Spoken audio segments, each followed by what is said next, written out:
നമ്മുടെയൊക്കെ മക്കളുടെ കാര്യം ഒന്ന് വല്ലാത്ത അപകടത്തിലേക്ക് പോവുകയാണ്. ഇപ്പൊ പറയുമ്പോൾ ഒരു വിഷയം പറയേണ്ട, അതിലേക്ക് കടക്കുന്നില്ല. മക്കള് പൊതുവെ പല ജനറൽ ക്യാമ്പസുകളിൽ എത്തുമ്പോൾ അവരുടെ ഈമാൻ നഷ്ടപ്പെട്ടു പോകുന്ന അതിഗുരുതരമായ അവസ്ഥ നിലവിൽ ഉണ്ട്.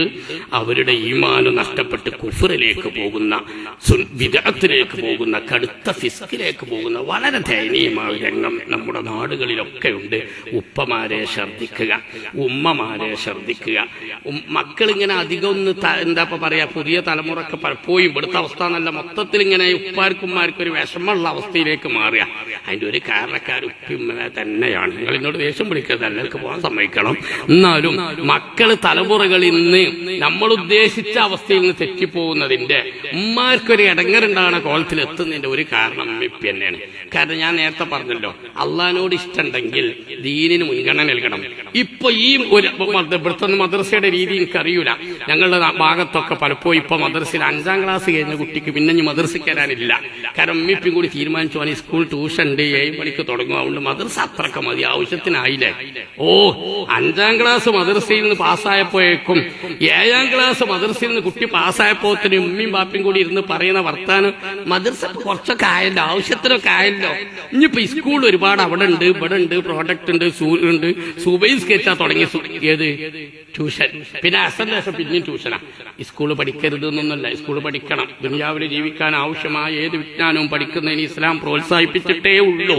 പക്ഷേ അതിനോടൊപ്പമെങ്കിലും അതേ അളവിലെങ്കിലും എങ്കിലും അള്ളാഹുവിന്റെ ദീനൊന്ന് പഠിക്കാനുള്ള താല്പര്യം എന്താ അമ്മക്കില്ലാതായി പോയത്? നമ്മൾ 5ാം ക്ലാസ്, 7ാം ക്ലാസ് അല്ലെങ്കിൽ 10ാം ക്ലാസ് സങ്കല്പിക്കാം. ആ കുട്ടിക്ക് കുറഞ്ഞ സമയം മദ്രസയിൽ ഉണ്ടാവുള്ളൂ.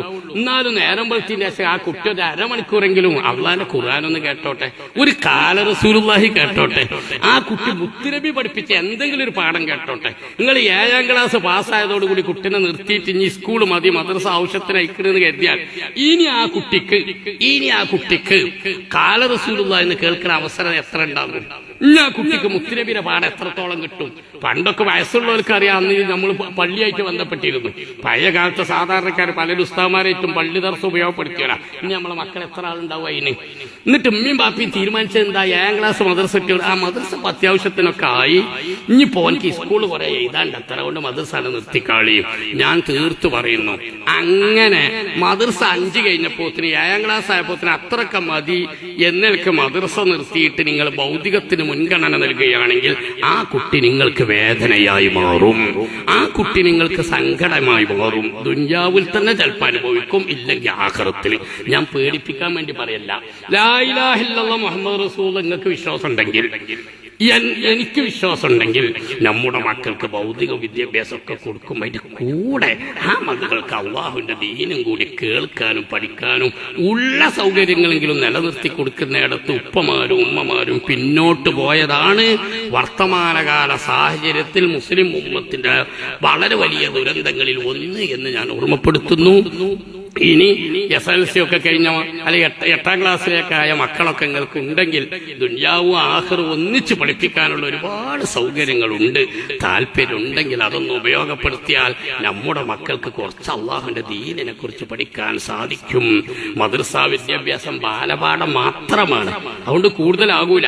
മദ്രസ പഠിച്ചു, അതന്നെ 7ാം ക്ലാസ്സോടുകൂടി നിർത്തി അത്യാവശ്യം അയക്കുന്നതാണ്. കാരണം പിന്നെ ഉമ്മയും ഉപ്പയും ഈ സ്കൂളിലേക്ക് മാത്രം പറഞ്ഞയച്ച കുട്ടി കേടുന്നു പോയാൽ അത് മദ്രസ അല്ല അതിന്റെ ഉത്തരവാദി. കാരണം മദ്രസയിൽ നിന്ന് കുട്ടിക്ക് അത്രയൊക്കെ കിട്ടിയിട്ടുള്ളൂ. അള്ളാഹുവിന്റെ ദീൻ കൃത്യമായി വിശദമായി പഠിച്ച ഒരു മനുഷ്യൻ പരസ്യ ഫാസിക്കാവാൻ തീരെ സാധ്യതയില്ല എന്നൊന്നും ഞാൻ പറയുന്നില്ല, പക്ഷേ വളരെ വളരെ കുറഞ്ഞ സാധ്യതയുള്ളൂ.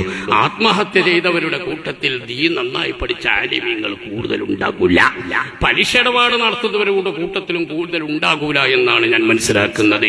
പരസ്യമായ ഫിസ്ക് ചെയ്യുന്നവരിൽ അത്തരം ആളുകൾ തീരല്ല എന്ന് ഞാൻ പറയൂല, ഉണ്ടാവാൻ സാധ്യത താരതമ്യേന കുറവാണ്. അതുകൊണ്ട് അള്ളാഹുവിന്റെ ദീനിന്റെ പഠനത്തിൽ നാട്ടിലെ ദർസുകളും സ്ഥാപനങ്ങളൊക്കെ ഉപയോഗപ്പെടുത്താൻ രക്ഷിതാക്കളും ശ്രദ്ധിക്കണമെന്ന് മാത്രം ഓർമ്മപ്പെടുത്തി ഞാൻ എന്റെ സംസാരം അവസാനിപ്പിക്കുകയാണ്.